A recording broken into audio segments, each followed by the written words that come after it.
जिन हाथों में शक्ति भरी है राज तिलक देने की, उन हाथों में ही ताकत है सर उतार लेने की। मानवर में अपनी बात की शुरुआत नीट पेपर लीक के कारण जिन 21 बच्चों ने आत्महत्या करके अपनी जान दी, उनको सर झुका के नमन करते हुए, श्रद्धांजलि देते हुए अपनी बात शुरू करना चाहता हूं।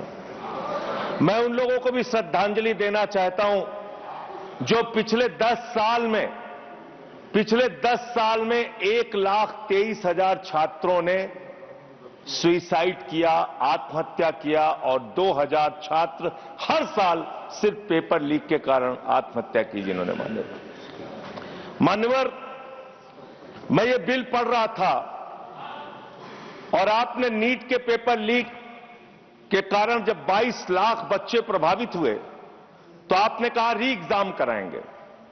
पहली बार जब आपने एग्जाम कराया तो 22,80,000 बच्चे उसमें बैठे थे, लेकिन दोबारा जब आपने री एग्जाम कराया तो उसमें मात्र 20 लाख बच्चों ने हिस्सा लिया।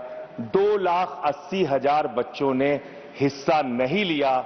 उस गुनाह के लिए, उस पाप के लिए जिम्मेदार कौन है? दूसरी बात मान्यवर, यह बिल देख के मुझे लगता है कि सरकार खुद स्वीकार कर रही है कि देखो भाई, पेपर लीक तो होगा, पेपर लीक हम नहीं रोक पाएंगे, पेपर लीक होगा। हत्या के खिलाफ सख्त कानून बनता है, बलात्कार के खिलाफ सख्त कानून बनता है, तो कोई हत्या का अपराधी होता है, बलात्कार का अपराधी होता है जिसको सजा मिलती है। पेपर कराने की जिम्मेदारी तो सरकार की है मान्यवर, पेपर कराने की जिम्मेदारी तो सरकार की है। आपको अपने ऊपर कॉन्फिडेंस ही नहीं है कि आप ऐसा पेपर कराएंगे जिसमें पेपर लीक ना हो, यह आपको कॉन्फिडेंस नहीं, इसलिए आप ये कानून लेके आए। कानून में लिखा क्या है? इस कानून में आप लिख रहे हैं 2 महीने में इन्वेस्टिगेशन पूरी हो जाएगी, 3 महीने में ट्रायल खत्म हो जाएगा, 2 महीने में इन्वेस्टिगेशन पूरी हो जाएगी, 3 महीने में ट्रायल खत्म हो जाएगा। कितने कोर्ट हैं आपके पास? पूरे देश में कितने जजेस हैं आपके पास? फास्ट ट्रैक कोर्ट की असलियत मान्यवर पता है आपको? 2.5 lakh cases fast track court के अंदर पेंडिंग पड़े हुए हैं। यह आपकी हकीकत है। फास्ट ट्रैक कोर्ट की हालत यह है, एक लड़की एसिड विक्टिम, शाहीन नाम है उसका, 15 साल तक फास्ट ट्रैक कोर्ट में उसका मुकदमा चला और 15 साल के बाद सारे के सारे आरोपी बरी हो गए। क्या फास्ट ट्रैक कोर्ट की बात आप कर रहे हैं? गुमराह करने की बात आप करते हैं मान्यवर। इनके राज में 1 लाख सरकारी स्कूल हिंदुस्तान में बंद हुए। 1,20,000 सरकारी स्कूल ऐसे हैं जिसमें एक टीचर है। 98,000 सरकारी स्कूल ऐसे हैं जिसमें बच्चियों के लिए टॉयलेट का इंतजाम नहीं है। 1,19,000 सरकारी स्कूल ऐसे हैं जिसमें बिजली का इंतजाम नहीं है मान्यवर। ये सरकार शिक्षा के ऊपर मात्र 2% पैसा खर्च करती है, मिड डे मील में नमक रोटी खाने को देती है। इसलिए क्योंकि मोदी जी का नारा है अनपढ़ रहेगा इंडिया तभी तो अंधभक्त बनेगा इंडिया। अनपढ़ रहेगा इंडिया तभी तो अंधभक्त बनेगा इंडिया। मान्यवर, इस सरकार ने कोयला चुराया, गैस चुराया, बिजली चुराई, पानी चुराई, शिक्षा चुराया, स्कूल चुराया, अस्पताल चुराया, पेपर चुराया। हम लोगों ने सोचा अब क्या चुराएंगे? बोले हम चंदा भी चुराएंगे, राम का चंदा भी चुराएंगे। पेपर चोरी से लेके चंदा चोरी तक सारे चोरी के गुनाह में तुम लोग शामिल हो। मान्यवर,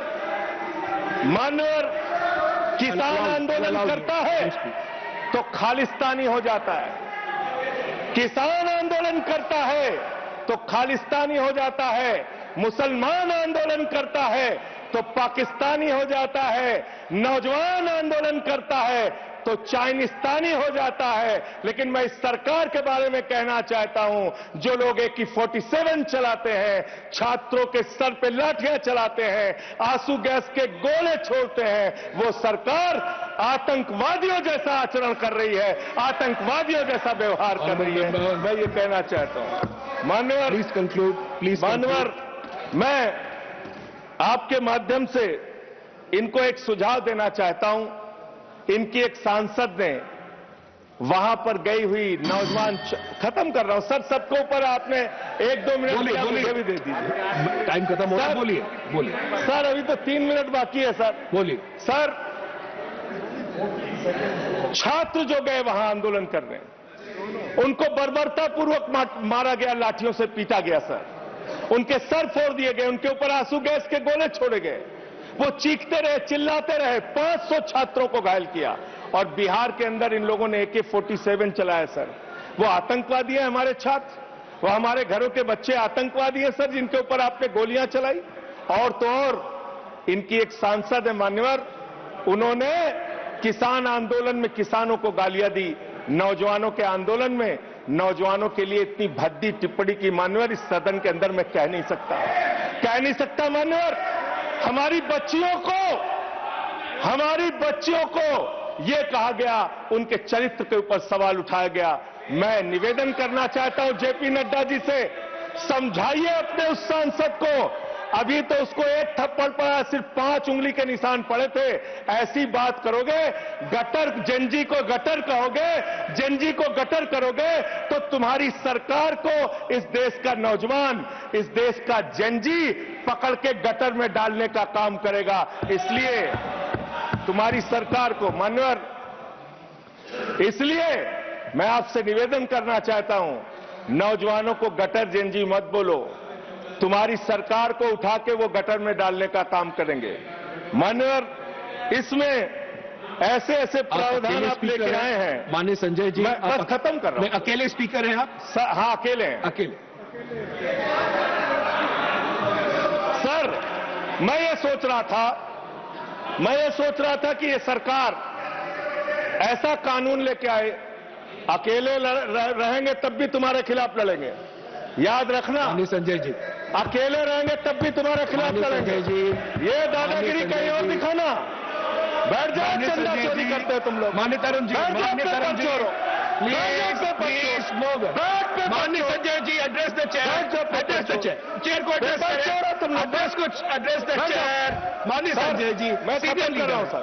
अरे नहीं, एड्रेस द चेयर। माननीय तरुण जी, पेपर चोर, प्लीज सर, मैं सोच रहा था संजय जी अंतिम में एक बात माननीय तरुण जी, पेपर चोर, प्लीज अकेला रहूंगा तो रहूंगा तुमसे, प्लीज किसी गलत फहमी में मत रहना। किसी गलत फहमी में मत रहना। समय जा रहा है आपका, समय जा रहा है। हाँ, खत्म एड्रेस करिए सर, एड्रेस द चेयर। मान्यवर, मैं सोच रहा था कि आखिर ये सरकार ये पेपर चोरों के खिलाफ कार्रवाई क्यों नहीं करती।